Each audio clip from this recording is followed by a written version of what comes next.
I suppose we're ready to get going this morning with our Bible class. Willis is out of town, so we hunted down a substitute and found Kyle Butt coming our way from Tennessee, Alabama, originally from Tennessee, went to school in Tennessee. All of these things are true. But we've had a great weekend and very informative. And I see we have some guests here today. We're glad that you're here, but we're going to turn things over to Kyle in just a moment here after we have a word of prayer. Let's bow together. Father, we thank you so much for the opportunity you've given us on this first day of the week to come together and to just bring ourselves in your presence and consider our standing in your sight. We're thankful that you are the creator of all things and that all that we are, all that we have, and all that we do is from your hand and in your hand. And so, Father, as we proceed, we ask that our lives we willingly place in your hands and that we submit to your will in all things that we do. We ask that you be with Kyle this morning as he brings our lesson, that we can again be enriched and encouraged and enthusiastic about defending the faith that was delivered once for all, and that we might be confident in our defense. In Jesus' name, amen.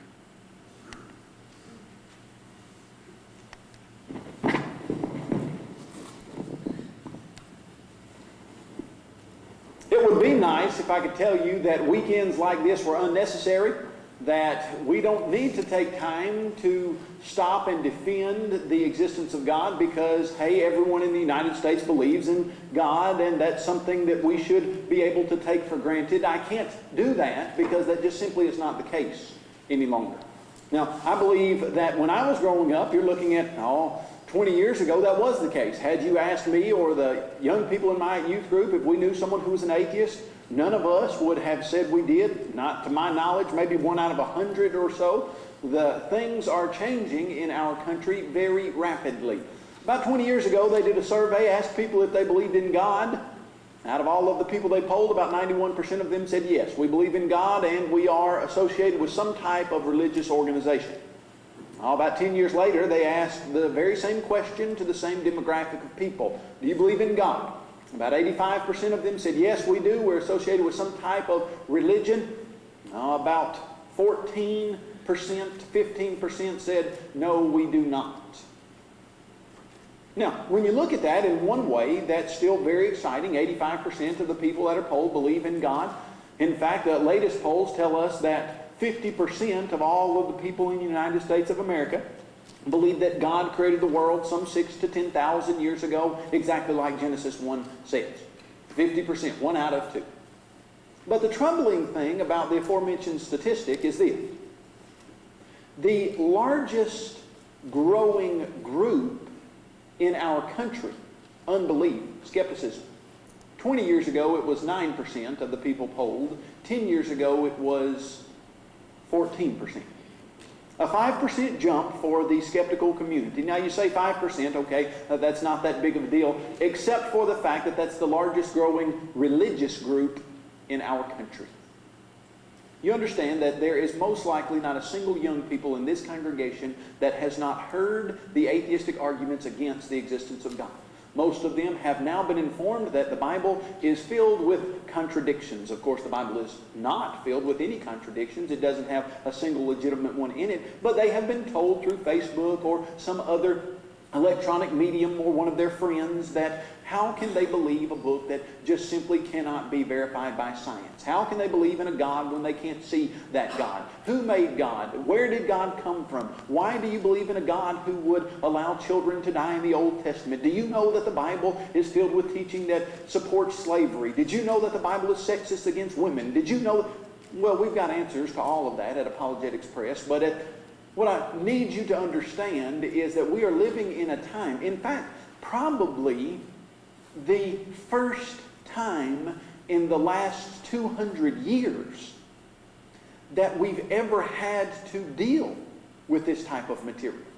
Because for years, our country was founded on the idea that God created people with certain inalienable rights, and among those rights are the right to life, liberty, and the pursuit of happiness, and you get those rights from your divine creator, and that's what the vast majority, 99.9% of our founding fathers believed that with all of their heart. And if you were to look at the proclamations from the First Continental Congress, you would see that they are so laced with Bible, we could preach them on a Sunday morning and it would sound like a good gospel sermon.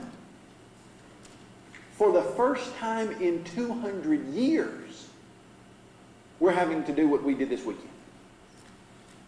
In fact, if you were there this weekend, I think you probably saw the contingent, what looked like, probably, I'm going to say they were, Wichita State University here in town, that we were on the campus of, at least an outbuilding of Wichita State. I had several, looked like they were college-age students that were sitting there who were listening very intently to what we were saying. I could tell they certainly didn't believe what I was saying, and they took several notes and asked several questions that indicated that they certainly weren't on board with what we were doing, but they were there. Of course, the Bible explains to us that our job is to teach the Word, that God gives the increase, and all that we can do is put it out there in an honest, kind, meek way and allow people to make their own decisions, and that's what has been done this weekend. I was excited to see that we had several skeptical people, several unbelievers, several atheists come and attend our gathering this weekend there at the auditorium. In fact, we had just a slight disturbance there Friday night when I was presenting my lesson, and right when I had a pause, one of the people who was an atheist that we had talked to before the lesson piped up and threw out a question, and we just answered it and went on with the lecture. But you can see that we are hitting a nerve. Generally speaking, if you're going to have a gospel meeting, something along those lines, do you get people who are not Christian? Do you get unchurched people in? Well, lots of times in the 50s and 60s we used to. We don't so much anymore. In fact, now, most of the time what we get is sisterly congregational support. And we get different people from other congregations come in, which is always good. Never a bad time to have fellowship with the brotherhood. But in activities like this, we are actually hitting non-Christian, unchurched people. I've been working at Apologetics Press now for 13 years. I went to AP out of Freed-Hardeman University, have been there since then. I plan to be there till I retire, Lord willing. I love the work that I do. The Lord gets all the credit for any good that gets done, but I'm excited to have a part in it. I say that to say, in the course of my work there at Apologetics Press, I have seen this type of material reach people that otherwise never would have darkened the door of a church building. They come to an Apologetics Press get-together gathering event to hear something about dinosaurs, or to hear something about evolution, to hear something about the existence of God, and then they are, from that initial contact, taken to information about the Lord's church and His plan of salvation, etc. I have had 2 debates in the last 3 years. 2009 was my first one. Last year, September, I had my second one. We were debating the existence of God. I debated a guy by the name of Dan Barker from Madison, Wisconsin. He is the co-president of the Freedom from Religion Foundation. He is responsible for suing people about saying prayers before ball games, etc. If you have seen the newspaper, I think I read it in your local newspaper, about someone suing the University of Tennessee, Knoxville, for having a prayer beginning their football games, and he is responsible for that. He's the co-president of the organization that's doing that. Just outside of Florence, Alabama, at the Brooks High School, his organization came in and sued the Brooks High School for saying prayers before the football games, and was successful at removing those. And Brooks High School's been saying prayers for probably the last 2 decades before their football games. Just this last fall, that ceased. You can see that we have a serious issue in our country defending New Testament Christianity as it relates even to the existence of God. Now, I bring his name up because the venue would hold 550 people there on the campus of the University of South Carolina when we had the debate in 2009. It was filled to overflowing an hour before the debate took place. About 850 people showed up, if we have a count correct. Several of them had to go into outflow rooms where they set up a TV. The night that the debate aired, we had 24,000 people watching it online. Now, I say that to say there were probably 30 to 50,000 Christians that had been praying for 6 months about the success of the debate. But if you were to ask yourself, In the Lord's church, what event can get broadcast to 24,000 people at once? And that many Christians and many of them non-Christians tune in to see what is going on. Well, you can see that this debate, this concept of defending God's existence has certainly struck a chord with people in the United States of America. That was in 2009. In 2011, we realized that if we were going to do something else like this, we were going to have a bigger venue. And so the 10th largest college in Alabama, the University of North Alabama, there in Florence, has an auditorium called Norton Auditorium. It'll seat about 1,700 people. We had a debate with a guy who ironically won Atheist of the Year 2 years running. I don't know exactly how you go about voting for that. I think people would probably make fun of us if we had a Christian of the Year, but this guy was Atheist of the Year for the American Atheist Incorporated a couple years, and he was one of the leaders in the southeastern area of the country for the atheist organizations. And so we had a debate with him. The venue would hold 1,700 people. We had 1,650. The reason we didn't have 1,700 was because we told people that if you didn't get there an hour early, you probably weren't getting a seat. They estimate that it was viewed the night that it took place by between 60 and 80,000 people. Now, to put that in a little bit of perspective, when Thomas B. Warren debated Anthony Flew in 1976, Anthony Flew was the world's leading atheist at the time. He said in a book that he wrote in 2004, the most people he had ever spoken to at one time, face to face, was 5,000 people a night in Denton, Texas, when he debated Thomas B. Warren on the existence of God. Now, Thomas B. Warren was a juggernaut of a thinker and a Christian man in the Lord's church, and he was speaking to 5,000 people a night. Now, I say very, very humbly and very, I don't know what you would say, excitedly, that we are now being able to speak to 60,000 people at once with this information, and that's how many people are tuning in to hear it, because it's something that's striking a nerve in our country. Do you think this stuff is needed? I certainly do. I think it's needed not only because of what I see happening in the lives of people that are coming to this information, but in the interest that it is gathering and garnering from all types of different people. I was up in South Carolina, and I stopped at a small congregation just before the debate. Was a Thursday night. I was up there Wednesday night, had found out what congregations were around. I think the congregation had about 40 people in it or so. And I was talking to the people about what I was doing up there. Two of the men said they had been atheists in their former lives as far as they were growing up and as they were maturing and having families. One of them was an atheist until he was 19. Another one was an atheist until he was 45. And I asked them, what was it that convinced them to be New Testament Christians? And they said the evidence. They said, finally we decided to open our eyes and look at what was really being said, look at what we really knew for a fact, and when we did that, we realized that we could not be honest and be atheists. We were going to have to follow the evidence where it led, and that evidence led to New Testament Christianity. So, that is an introduction to kind of why we are doing what we're doing here. It is the case that I do about 12 to 15 of these a year.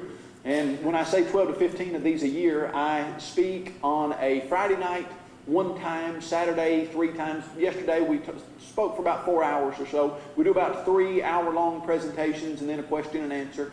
And then later stand around and talk with whoever wants to ask any question. Do that about 12 to 15 times a year. I honestly could do that 52 weeks a year if I wanted to. I say that only to say, not because of what a good speaker I am or anything of that nature, but because this material is so relevant that I get so very many calls to present this material. I pass them off to my coworkers. They fill up their slots 2 years in advance. I pass them off to, there are about 5 people that do what we do. Every single one of them has an entirely filled calendar, probably out to about 2014. I have people wanting to hear this stuff out to 2015 and 16, and I simply tell them that, hey, I don't book any farther than that. Who knows if I'm going to be around in 2015 and 16. I just book out about 2 years in advance, and that's about as far as I do.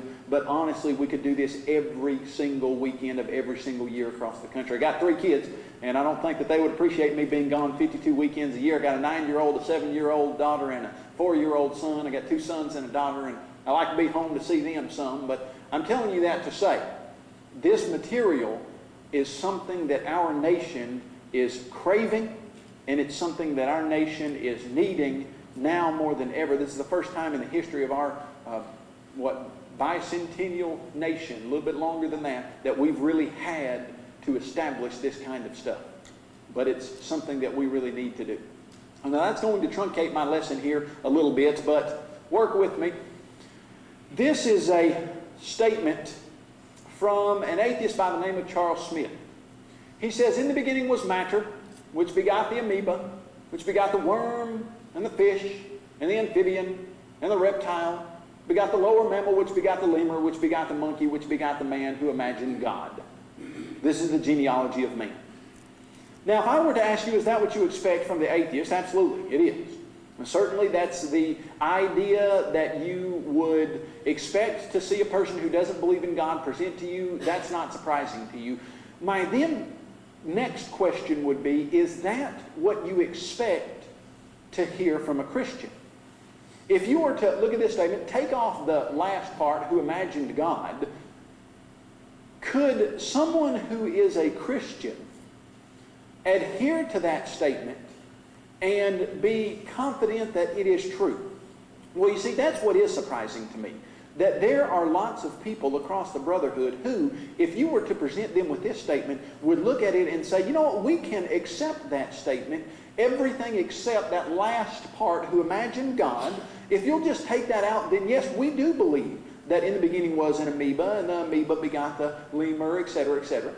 In fact, this is a poster in pictorial form of what was stated just now in verbal form. There's your amoeba, and it evolves up into the worm, and then up into the amphibian and the fish, and the lizard, and the lower mammal, and the lemur, and the monkey, and the man.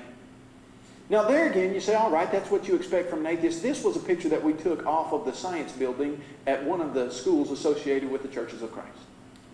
Now, generally speaking, I don't like to say which one just because I don't like to cause a stir, but if you were to go around and ask people who are associated with the Lord's church, are there lots of them who believe that evolution is true, that God started it, and evolution took over?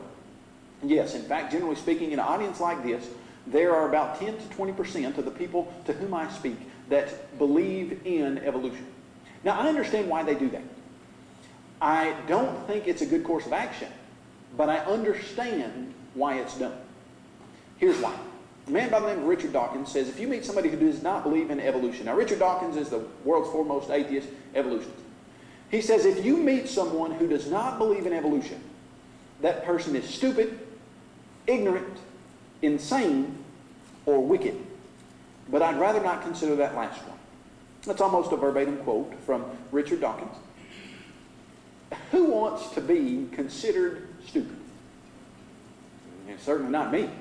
In fact, wouldn't it be nice if when you got together with your Christian friends, you could fit right in with them and say, yes, God did it.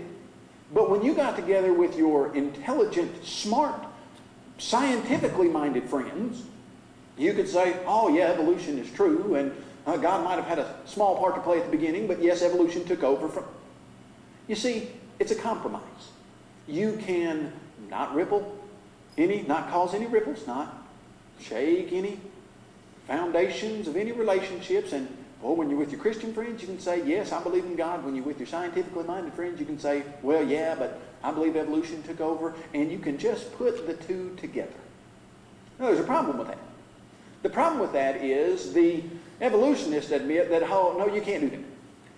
No, any person who tries to insert God into the evolutionary process, that's going to cause some very serious problems with the evolutionary process. And then the major problem is the Bible just doesn't allow it. It cannot be done and be honest with the text of Genesis chapter 1 and chapters 1 through 11. Now, I don't mean to say that any person who believes that way is dishonest. What I mean to say is maybe they have not taken the time to see where the conflict lies between these two ideas. Now, if we were to continue, this is Lucy, supposedly one of our primate ancestors. Most of us would look at that idea and say, no, we did not evolve from lower animals, lower mammals, from primates.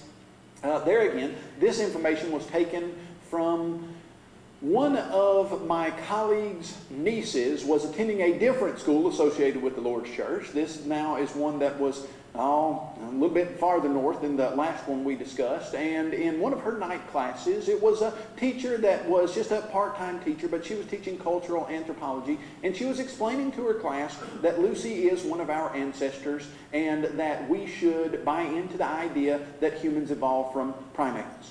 That was in one of the colleges associated with the Lord's Church. So, lest you think that this information only comes from state-sponsored schools, that's just not the case. Now, if you know much about the state-sponsored educational system, you probably understand that a large portion of the professors in the state-sponsored schools are atheists. When I say a large portion, what you need to understand is that 80% of every professor in every state-sponsored school claims hard-nosed atheism. You understand what I'm saying? They will stand before their class and say, I know for a fact there is no God. That's 80%, 8 out of 10. Now another 10% will probably adhere to agnosticism. We don't know if there's enough evidence to say yes or not. No, we think probably not, and so we just act like there's not. If you're lucky, you've got 5 to 10% that say we think that there might be a God. Now, is it any surprise that we're having to deal with this information countrywide when 80% of our college professors and university professors claim hard-nosed atheism? It's not a surprise. Not a surprise to me anyway. Now, there are really only 3 places you can put the billions and billions of years of time that you have to have for evolution in the creation account in Genesis chapter 1. You could try to put it before the creation or during the creation. Now, what most people do, generally speaking, who are trying to fit evolution into the Bible, and here's what everybody admits. Everybody in the discussion, every single person, says if you're going to have evolution, you have to have billions of years. You can't have evolution with just a few thousand years. You've got to have billions. And so, the question is, where can you put billions of years in the text of Genesis? Generally speaking, most people try to put billions of years in the text of Genesis this way. Well, how long is a day anyway, really? I mean, couldn't a day be millions of years? Now, that's the idea that often is used to try to get the idea of evolution into the text. Now, 2 things about that. Number 1, there's a bigger issue here. Well, I'm not going to say bigger. I'm going to say it's just as big of an issue with the concept of evolution. One of the issues is the sequence of evolution is absolutely, positively in contradiction with the sequence that you find in Genesis chapter 1. For instance, yesterday we learned about the dinosaurs, and we learned that the evolutionary community says that dinosaurs evolved into birds. And that is the standard teaching in your evolutionary science books, that dinosaurs evolved into birds. Now, just a little quick thinking here. In Genesis chapter 1, dinosaurs, being land-living animals, were created on what day? 6. Birds, flying animals, were created on what day? 5. So, is there a way that dinosaurs could have evolved into birds if birds were created on the 5th day and dinosaurs created on the 6th day? Well, you see the sequence problem there. No, in Genesis you've got birds coming first. In the evolutionary scheme of things, you've got dinosaurs coming first, and that simply cannot be reconciled. Another statement. According to the Big Bang evolutionary scenario, when that tiny ball of matter exploded and shot stuff out into the universe, what came first, the sun or the earth? You see, according to every evolutionary scheme of things, the sun had to come first. And then the earth supposedly coalesced out of space dust around the sun. But according to Genesis chapter 1, which came first? In the beginning, God created the heavens and the earth and didn't create the sun until day 4. So how is it that several of the people who are trying to get this information into the Bible often don't realize that the sequence of events does not match. You know, even if you said, now we're not going to say this, but even if you did, even if you said, all right, we're going to give you the millions of years, shove them into the days somehow, but try to work out the sequence, you're not going to be able to do that. In fact, if you were to look at all of the things that are sequentially different according to evolution and Genesis chapter 1, you would see that flowering trees were created on day 3, and yet the evolutionist doesn't suggest to us that flowering trees came along until after lots of the seed-dwelling creatures that would not have been created until day 5. And there are literally hundreds of examples of sequential differences that simply cannot be reconciled. Now, the next thing, once we move on from there, which you could stay there for a long time, in fact, you could stay there for the next all 3.5 hours if you wanted to, listing every single one of those. We won't, of course. We have an article on our website that deals with, I think, about 100 of those written by Wayne Jackson several years ago. But now we're to the question of what about the millions of years? Billions, actually. You understand they're not suggesting that we need millions. We need billions. You know what a billion is? A billion is 999,999,999 plus 1. That's a billion. Now, you're not going to get to say that the day is 1,000,000 years. You're not going to get to say that the day is 10 million years or 100 million years. You're going to have to say that the days somehow get you 13.7 billion years. Now, how would anybody do that? If you continue with me, you're going to have, what? 999 million years per day? Well, I'm going to show you that that's going to be increasingly hard, but some people will say, well, hold on just a second. If you go into 2 Peter chapter 3, verse 8, the Bible says that, beloved, do not forget this one thing, that with the Lord 1 day is as 1,000 years, and 1,000 years as 1 day. And so a person will contend, hey, doesn't the Bible say that a day can be longer than a 24-hour period? Absolutely, yes it does. But hold on just a second and let's analyze this particular verse in light of that. This verse is talking about the second coming of Jesus Christ. There were several people in the 2 Peter that were saying, we don't think Jesus is coming back. All things have continued as they were since the beginning of creation. And we think that he's forgotten his promise. Yeah, he might have said he's coming back, but it's been 2,000 years now, and he hasn't come back, and we think that his promise isn't any good anymore. Now, you know how we humans do. Now, lots of times if we make a promise, we forget about it in, 5 minutes? Maybe a year, maybe 5 years, and if we made a promise and we hadn't fulfilled it in 50 years, then we've forgotten that promise, haven't we? But of course, Peter is saying, well, hold on just a second, God doesn't forget. If God makes a promise today, it's just as good as if he made a promise 2,000 years ago. So it's not as if Jesus Christ is going to forget that he promised he was going to come back. And if he says he's coming back whether he made the promise today or 1,000 years ago, it doesn't matter. But what I find very interesting about this particular verse is, number one, it doesn't say a day is 1,000 years. It says a day is as 1,000 years, meaning, of course, that it doesn't matter if we made it 1,000 years ago or yesterday. But the second thing that I find interesting is, what two periods of time is God trying to communicate in this particular passage? A day and 1,000 years. Did he effectively communicate those two periods of time? Sure. Does God have the ability to effectively communicate periods of time to us? Yes. So we just have to ask ourselves the question, did he do that in the book of Genesis? Now, one thing that I think needs to be stressed, and that is, generally speaking, anytime you read about the creation account. Now, this can't bear the brunt of the argument. You can't rest everything you've got on this, but it's something that's worth noting. Anytime you read about what God did, boom, looks like it happened. He said it, it happened right when he said it.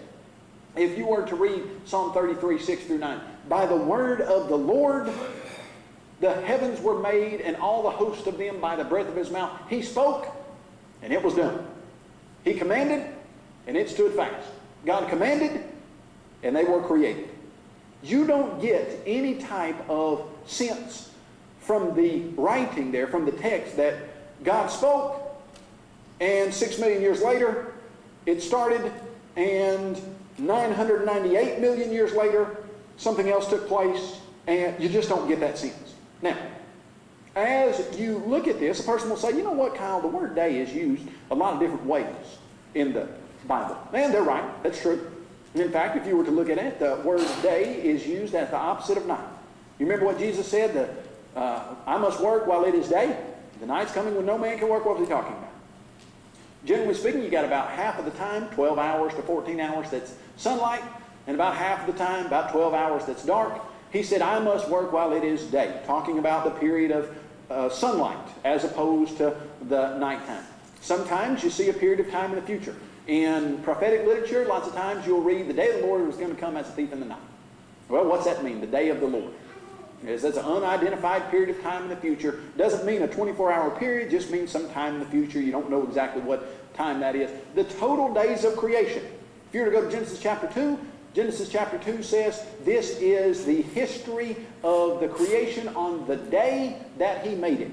Talks about the entirety of the 7-day week there. And then, of course, you've got a literal day. Now, the simple question is, how do you determine what Genesis chapter 1 is using when it says the word day? Is there a way to do that? Sure there is. In fact, it's the way that you determine the meaning of every single word that you've ever used. Let me explain. What does the word B-E-A-R mean, bear? It's a good question, isn't it? Now, if I were to say, there were two guys walking through the woods, and they came upon a bear. The bear looked very hungry, and so the two men started to run. One of them sat down and started changing his dress shoes for tennis shoes. The other said to him, you can't outrun that bear. And he looked with a sly grin and said, I don't have to outrun the bear, I just have to outrun you. Now, what is the word bear meaning in that particular short story? Okay, a large furry animal with very sharp claws and teeth, and that is an omnivore that would make a ready meal out of whatever it can find. All right, now, suppose that I then said the emotional strain was too difficult for him to bear. It's a homographic homophone, isn't it? You know what a homographic homophone means. Spelled the exact same way, sounds the exact same. And yet, a very different meaning than what we just said. Too hard to bear means not even literally carrying anything, but some type of emotional baggage that a person is dealing with. And then if we were to say, the load of bricks was too heavy for the small child to bear. Now what do we have? Okay, we've got the exact same word. We've used it 3 different times, and it means 3 different things. In each of the things, in each of our sentences or stories, it means something respectively different. Easy to understand. Now, how do you determine if the word day means a literal 24 hours in the book of Genesis? Context. Just like you determine if the word bear means an animal that will chase you down. Easy to understand. Let me show you what I mean by that. If you were to go to Genesis chapter 1 and you were to look at the usage of the word day, after every single time in Hebrew the word yom, day, is followed by the phrase an evening and a morning. In the beginning God created the heavens and the earth was without form and void, and darkness was on the face of the deep, and the Spirit of God hovered over the face of the waters. And God separated, and God said, let there be light, and there was light. He separated the light from the darkness. The light he called day, the darkness he called night, and evening and morning, day 1. Second day he creates the firmament, evening and morning, day 2. Third day, flowers, grass, and trees, evening and morning, day 3. Fourth day, sun, moon, and stars, evening and morning. Evening and morning, every single time. Now, if you will read this particular statement, the words evening and morning are used in the Old Testament over 100 times. In non-prophetic literature, they always refer to a literal 24-hour period. Now, someone will say, well, why do you put that little clause, non-prophetic literature, in there? Because prophetic literature is very different than what you've got going in Genesis and Exodus and Leviticus, Numbers, and Deuteronomy. Prophetic literature, Isaiah, Jeremiah, some of those books, when they say the day of the Lord or some things like that, everyone recognizes them as a separate genre of writing, very much like a poetry. The cat creeps in, the fog creeps in on little cat feet. Well, what does that mean? Well, that's obviously a poetic usage of fog and talking about how it comes in, etc. No one in the entire discussion that I've ever talked to, in any writing that I've ever seen, says that Genesis chapter 1 is prophetic literature. Nobody. It's historic narrative. Everyone recognizes that. You understand that we have the word day used over 100 times, and any time it has evening and morning on it, it always means a literal 24-hour period. There's not a single exception in historic narrative like Genesis and Exodus. Well, continue with me. That is one statement we could make. Another statement we could make is this. If these days were long extended periods of billions of years, if God creates on day 3 all the flowers, the grass, and the trees, and there's an evening and a morning, and the evening is a long extended period of millions and billions of years, and the morning is a long extended period of millions and billions of years, what about those plants that are going to have light to live? You create a plant on day 3, and then you've got an evening of a long extended period of time of billions of years. I'm afraid that plant's just not going to make it. You know, there are some plants that require insects or birds to pollinate them to live. The yucca plant and the yucca moth. The yucca plant cannot live without the yucca moth. The yucca plant would have been created on day 3. The yucca moth, a flying creature, would not have come along until day 5. If these periods of time were long extended periods of billions of years, the yucca plant's dead. And so is the yucca moth, because it only eats yucca plant seeds, and by day 5, after the yucca plant's been around for billions of years, but it didn't make it past, the first week of total darkness, and then boom, you've got the yucca moth coming along, and you can't have that, and so you're going to have just a pragmatic problem, I would say, just a matter of practical. You can't get a plant to live millions of years in the dark. It's going to be a problem. Now, that's something to think about. Here's something else. Genesis chapter 1, verse 14 says that on day 4, God creates the sun, moon, and stars. And he says, of course, let there be lights in the firmament of the heavens to divide the day from the night. Let them be for signs and seasons, for days and years. If a day is a long extended period of billions of years, then what would we say is a year? Well, you see the problem there. But now some people will say, well, Kyle, you can't have a day before you have the sun, because the sun is what makes a day. Oh, no, it's not. The sun marks a day, generally speaking. Sometimes it doesn't even mark a day. But what makes a day? What makes a day is you've got the earth, a sphere, sitting on its axis at about 27.5 degrees, and a day is made by one complete rotation of the earth on its axis. Now, generally speaking, you say one complete rotation brings it around to the sun half the time, and then the backside of it is around to the sun the other half. But if you were in Alaska, there are periods of time during the year where you would see the sun for 20 hours a day. And then periods of time where you would not see the sun for extended long periods of 18 hours or so of total darkness. Now, would that mean that in Alaska you don't have a proper day? No, because the sun marks a day. But the sun certainly does not make a day. Could the earth have been spinning on its axis before there ever was a sun? Absolutely, positively. In fact, that's what you got with the phrases evening and morning. God is marking the day with an evening and morning, letting you know that the earth was rotating on its axis. So the sun, the moon, and the stars, they don't make days. They mark days. Now continue with me. Look at this particular piece of information. We have failed to see a single example of the use of the word day in the entire Scripture where it means other than a period of 24 hours when modified by the numeric adjective. Now, it sounds, kind of like a technical thing, but it's really easy to understand. Anytime you put 1, 2, 3, 4, 5, 6 in front of the word day, it always means a literal 24 hours. Never in all of Hebrew literature have we seen an exception to this. You understand what that means? That means that there's no possible way Moses could have been trying to get these periods of time to be long extended periods of billions of years, because the way to do it is totally barred by the grammar that he used in Genesis 1. There's not even a Hebrew way. You can't do it in the Hebrew language to make this mean anything other than a 24-hour period if you put a numeric adjective on it. Guess what? God separated light from the darkness. Evening and morning, day, what? 1. Firmament, evening and morning, day, 2. Sun, flowers, grass, and trees, evening and morning, day, 3. Sun, moon, and stars, evening and morning, day, 4. All the way through the 7th-day numeric adjective. You can't even make that mean anything else in the Hebrew language other than a 24-hour period. You understand why I'm saying that the context is what gives us the answer here. Because Moses has done everything he can in the context to explain to us these are literal 24 hours. Continue with me. Plural of the word day. Look, it appears over 700 times in the Old Testament. In non-prophetic literature like Genesis and Exodus, it always means a literal 24-hour period. Now, where do we see the plural of the word day? Exodus chapter 20, verse 11. For in 6 days, what's that?